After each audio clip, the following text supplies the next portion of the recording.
তুই আল্লাহর কাছে শুকরিয়া আদায় কর, বুঝছিস? ঠিক আছে। বুঝেই না। আমি কিছু বুঝতাম না জীবনে, আমি যেটা ভাবে ওইটা লিখে ওটা। এই, এই, কি হয়েছে? কি দোস তুই? উঠতে হয়। হ্যাঁ। আজান। লুকিন। তোরা পলাই যাচ্ছিস না কেন? কি দেখছস তুই তোরা এই আমার চোখের সামনে দেখ। চোখের সামনে? আরে এইখানে। চোখে কি হয়েছে মামা? তোরা পাগলা রে। কি হয়েছে ওর? মামা আমি মাথা তোকে কি বলি। নষ্ট হয়ে গেছে? আমি বুঝছি জিনিসটা, ওই বুঝছস রত্নার কষ্টে পুরোপুরি পাগল গেছে। আর বন্ধু ঠিক হইতে পারে না। ও এখনো ওরা ভাইবা বাড়িতে ঘুমাইতে পারে না। তো ঘুমাইতে পারে না, তো এর জন্য হ্যালোসিনেট করে বসে বসে।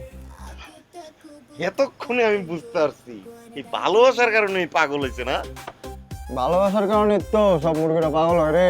আমাদের বন্ধুটা পাগল হয়ে গেল। ঠিক আছে চল রুমে যাই। আচ্ছা উল্টা পাল্টা কিছু করে ভাই। ভাই চল ভাই, তাড়াতাড়ি চল ভাই, ওর পিছে যাইতেই হবে, তাড়াতাড়ি চল। আসলে টুটু বেড়ে দেখছিস? 100% ডেলিভারি দিচ্ছি। কিন্তু টিটু ভাইয়ের মতন একজন মানুষ ভূত হয়ে ফেরত আসবো কেন? এটা তো লজিকই পাইতেছি না। এটাই তো কথা দুদু, টিটু ভাইয়ের মতো এত ভালো মানুষ, সহজ সরল মানুষ ভূত হবে এটা কোনো কথা? তুই বুঝ, টিটু ভাই কিন্তু আক্ষেপ নিয়ে মারা গেছে। পৃথিবীতে সব মানুষ আক্ষেপ লয়ে মরা যায়। ওরে কি একটু বুঝাবি? তুই একটু বুঝার চেষ্টা কর ভাই, বুঝা ওরে। বুঝাই যাচ্ছে। শোন তুই হ্যালোসিনেশন পরে আছে, বুঝা। তুই হ্যালোসিনেশনে আছিস। তুই ঘুমাস না তো ঠিক মতন, চোখটা একটু ঘোলা ঘোলা থাকে, তো তো হ্যালোসিনেট করতে থাকো সব কিছু বন্ধু। আমি কোনো কিছু অ্যালোসিনেট করতেছি না। তুই আমার এই বুঝটা দিস না ভাই। আমি আমার নিজের চোখ দিয়ে দেখছি। কি আমার আয় গল্প হয় না? শোন, চোখ দিয়া যাই দেখি আমরা তাই বিশ্বাস করতে হয় না। ইলুশন, ডিউলেশন, ইমাজিনেশন, হ্যালোসিনেশন, এগুলোর মধ্যে সবগুলোর মধ্যে পার্থক্য আছে, এগুলোর মধ্যে সাইন্টিফিক লজিকও আছে। তোরা বুঝে শোন। হ্যাঁ থাম না, আমি এটা সব বুঝি ভাইয়া। এই অবুঝ না আমি নিজের চোখে দেখছি, বললাম তো। আচ্ছা যাই হোক, তুই যদি ভূত দেখে এলাইছ, তুই যে এখন সুস্থ আছিস, আল্লাহকে তোরা সুস্থ রাখতে তুই শুকরিয়া কর। একদম কারেক্ট কথা কইছিস প্রত্যয় দুদুরে। হ্যাঁ দুদু, তুই আল্লাহর কাছে শুকরিয়া আদায় কর, বুঝছিস? ঠিক আছে। বুঝেই না। আমি কিছু বুঝতাম না জীবনে, আমি যেটা ভাবে ওইটা লিখে ওটা। কি হয়েছে? কি দোস তুই? উঠতে হয়। হ্যাঁ। আজান। লুকিন। তোরা পলাই যাচ্ছিস না কেন? কি দেখছস তুই তোরা এই আমার চোখের সামনে দেখ। চোখের সামনে? আরে এইখানে। চোখে কি হয়েছে মামা? তোরা পাগলা রে। কি হয়েছে ওর?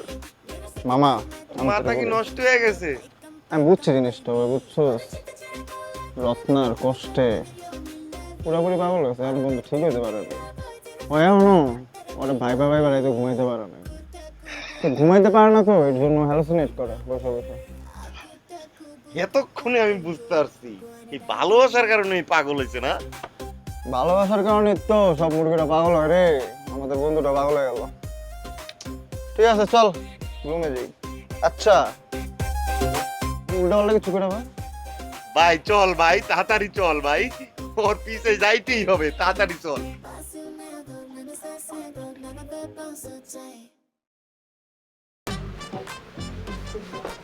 কিরে দুদু, তোর কি শরীর এখন ভালো হয়েছে, সুস্থ হয়েছস? ভাই বাগেন জলদি ভাই, হোস্টেল আর থাকুন যেত না ভাই। বাগেন। আরে বেটা তারা কি কই যাস তুই এত রাতে?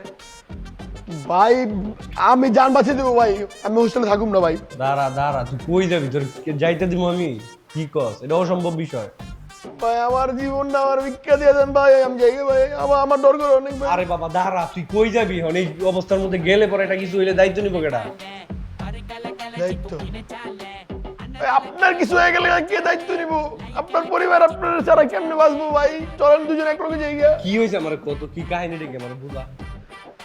টিটু ভাইয়ের ভূত পুরো হোস্টেলের জায়গায় জায়গায় বাইরে বেড়াইতেছে। জেন দাদাকে হেন্দে টিটু ভাই সান্সের উপরে, বাথরুমের কমোডের ভিতরে, কমোডের পিছনে, সব জায়গায়। যা ভিতরে যা যা। ভালো ভালো করতেছি ভিতরে যা যা। আমি জায়গা ভাই। আরে বেটা কথা কানে ঢুকে না নাকি? এই, এই, সিদ্দিক চুপ। আমার জান বাঁচিয়ে দিব, আমি যাবো।